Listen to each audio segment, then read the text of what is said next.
Pelakon popular Ika Farhana akhirnya sah bergelar isteri kepada pemain sayap Terengganu FC, Akhia Rashid, dalam satu majlis akad nikah yang berlangsung secara tertutup hari ini.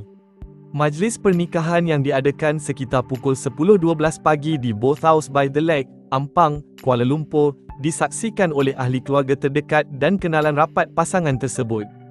Pada majlis itu, Ika atau nama penuhnya Wan Atika Farhana Wan Sarmizi menerima mas kahwin berjumlah RM3,200 daripada Akhia.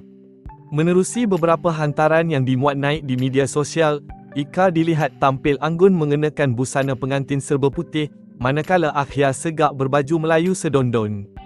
Difahamkan Ika dan Akhia sudah menjalin hubungan cinta sejak hampir 5 tahun lepas dan bertunang pada 4 Ogos tahun lalu.